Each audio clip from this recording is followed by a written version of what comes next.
ನಿನ್ನೆ ನೆನಪಿರುವ 84 ಕೋಟಿ ಜೀವರಾಶಿಗಳನ್ನ ಹಾಕಿ ರಕ್ಷಣೆ ಮಾಡೋ ಮಹಾ ತಾಯಿಯಮ್ಮ ನೀನು.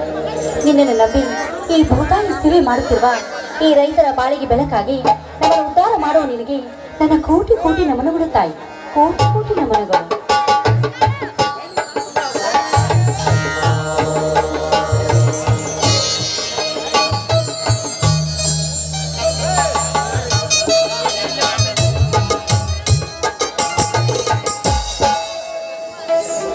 ಸರ್ವ ಮಂಗಳ ಮಾಂಗಲ್ಯೆ ಶಿವೇ ಸರ್ವಾರ್ಥ ಸಾಧಕೆ ಶರಣ್ಯೆ ತ್ರ್ಯಂಬಕೆ ಗೌರಿ ನಾರಾಯಣಿ ನಮಸ್ತೆ. ಅಮ್ಮ, ಈ ಭೂತಾಯಿಯು 10 ವರ್ಷದ ಸಿರಿಯನ್ನಿಟ್ಟು ನಸುನಗುತ್ತಾ ನಿಂತಿರುವುದನ್ನು ನೋಡಿದರೆ ನಮ್ಮಂತ ರೈತರ ಬಾಳು ಬಂಗಾರವಾಗುವುದರಲ್ಲಿ ಸಂದೇಹವೇ ಇಲ್ಲ.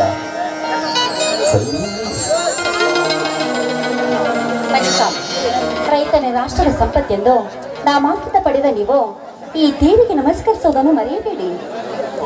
ಹೌದು ಶ್ವೇತಾ, ಯಾಕಂದ್ರೆ ಈ ನಮ್ಮ ರೈತರು ಈ ಮಣ್ಣನ್ನೇ ನೆಚ್ಕೊಂಡಿರೋದು. ಈ ಮುಟ್ಟದ ಉಡಿ ತುಂಬಿ ಈ ಶ್ರೀದೇವಿಯ ಪೂಜೆಯನ್ನು ಮುಗಿಸಿದ್ಯಾ? ಪೂಜೆ ಮುಗಿಯಿತು, ತೆಗೆದುಕೊಳ್ಳಿ ಪ್ರಸಾದವನ್ನು.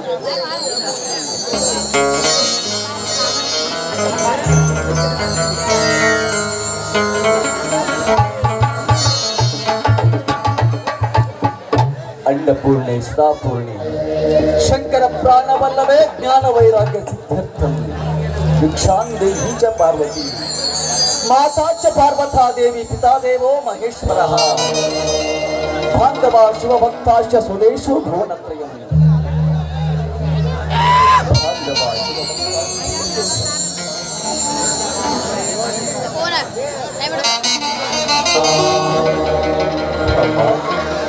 ಭೂತಾಯಿ, ಇಂದು ಎಳ್ಳು ಅಮಾವಾಸ್ಯೆ. ಸಮಸ್ತ ನಾಡಿನ ರೈತರೆಲ್ಲರೂ ಇಂದು ಸಂತೋಷವಿಲ್ಲ. ಇಂದು ನಿನ್ನ ಪೂಜೆಗೆಂದು ಬಸವಣ್ಣನ ಮೈ ತೊಳೆದು ಜೋಡು ಹಾಕಿ ಇಲ್ಲವೇ ಬಣ್ಣ ಹಚ್ಚಿ ನಿನ್ನ ಪೂಜೆಗೆಂದು ಮುತ್ತೈದರಿಗೂ ಕೂಡಿಕೊಂಡು ಪೂಜೆ ಮಾಡುತ್ತಾ ನಿನಗೆ ಚರಗಾ ಚಲವರಮ್ಮ, ನಿನಗೆ ಚರಗಾ ಚಲವರು ಇಂಥ ಸಂತೋಷದ ದಿನದಂದು ನೀನನ್ನು ಅರಿಕೆ ಮಾಡಿಕೊಳ್ತೇನಮ್ಮ. ಈ ನಾಡಿಗೆ ಅನ್ನ ಹಾಕಿ ಅನ್ನದಾತನೆನಿಸಿಕೊಂಡು ನಮ್ಮಂತ ರೈತರು ಕಷ್ಟಪಟ್ಟು ಬೆಳೆದು ಹಗಲು ಇರುಳು ಎನ್ನದೆ ಚಳಿ ಮಳೆಯನ್ನು ಲೆಕ್ಕಿಸದೆ ಹೊಲದಲ್ಲಿ ಬಿಟ್ಟಿದರೆ ಬಂದ ಪಟ್ಟಿಗೆಲ್ಲ ಆ ಚಂಚಲ ಲಕ್ಷ್ಮಿಯ ಪಟ್ಟಿಗೆ ತುತ್ತಾಗಿ ತತ್ತರಿಸುತ್ತದೆ.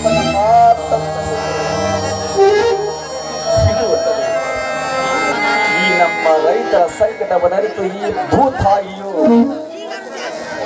ರಾಶಿಯ ಮಹಾಪೂರವನ್ನೇ ಕೊಟ್ಟರೆ ರೈತ ಸಂತೋಷವನ್ನ ನಿಟ್ಟಲು ಆ ಸಲ್ಲಾಳಿಗಳ ಕೈತಗೆ ಸಿಕ್ಕು ದರವನ್ನ ಕಳೆದುಕೊಂಡು ದರಿದ್ರನಾಗಿದ್ದ ನಮ್ಮ ದರಿದ್ರನಾಗಿದ್ದ ಕಷ್ಟದಿಂದ ನಮ್ಮಂತ ರೈತರನ್ನ ಕಾಪಾಡು ತಾಯಿ, ಕಾಪಾಡು. ಈ ಭೂತಾಯಿ ಮೇಲೆ ಇಷ್ಟೊಂದು ಪಹಾರ ಹಾಕಿ ಮಾತನಾಡುತ್ತಿರುವಿರಿ. ಇಡಲೇಬೇಕಾಗಿದೆ ಸದಾ ನಂಬಿಕೆ ಇಡಲೇಬೇಕಾಗಿದೆ. ಜನನಿ ಜನ್ಮಭೂಮಿಚ್ಚ ಸ್ವರ್ಗಾದತಿ ಗರೀಶಿ ಎಂಬಂತೆ ಹಸುಗೂಸು ಕಂಡ ಮಾತನ್ನ ಕೆತ್ತ ತಾಯಿಯನ್ನ ನೆನೆಸಿರುತ್ತದೆ ವಿನಃ ಮತ್ತಾರನಲ್ಲ. ಅದೇ ರೀತಿ ಮಣ್ಣಿನ ಮಕ್ಕಳಾದ ನಾವು ಈ ಮಣ್ಣನ್ನ ನಂಬಬೇಕೇ ವಿನಃ ಮತ್ತಾರನಲ್ಲ.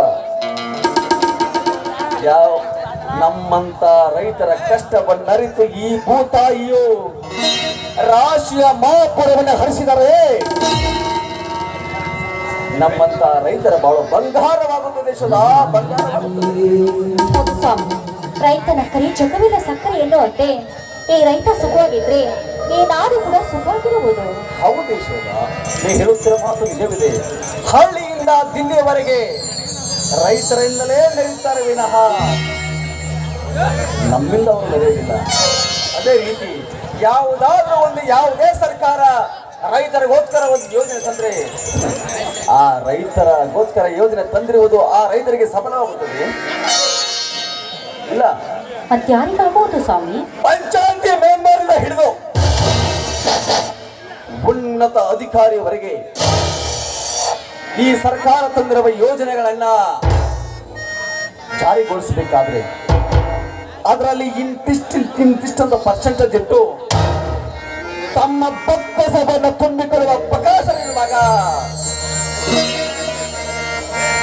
ನಮ್ಮಂತ ರೈತರ ಕಣ್ಣೀರಿಗೆ ಯಾರು ಆಸರೆ ಎಷ್ಟೋದ ಯಾರು ಆಸರೆ? ಹೌದು ಸ್ವಾಮಿ, ಸರ್ಕಾರ ಹೇಳೋ ಪ್ರತಿಯೊಂದು ಕೆಲಸ ಅಚ್ಚುಕಟ್ಟಾಗಿ ನಡೆದು ಹೋದ್ರೆ ಆ ಗಾಂಧೀಜಿ ಕಂಡ ಕನಸು ನನಸಾಗಿ ಹೋಗುತ್ತದೆ. ಅದು ಅಲ್ಲದೆ ಈ ನಾಡು ಕೂಡ ರಾಮನ ಬೀಡಾಗಿ ಹೋಗುತ್ತದೆ. ಇರ್ಲಿ ಬನ್ನಿ, ತುಂಬಾ ಹೊತ್ತಾಯ್ತು, ಊಟ ಮಾಡುವಂತೆ ಬನ್ನಿ. ನಿಲ್ಲೆ ನನ್ನ ರಾಣಿ, ಹಾಗೆ ಹೇಗೆ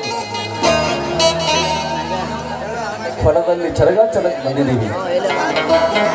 ಇಡೀ ಸಂತೋಷದಲ್ಲಿ ನಿನ್ನ ಕಾಲ್ಗೆಜ್ಜೆಯನ್ನು ಕುಣಿಸಿ ಮೆಲ್ಲ ಮೆಲ್ಲನೆ ಈ ನಮ್ಮ ಹೊಲದಲ್ಲಿ ಹರಬಾರದು.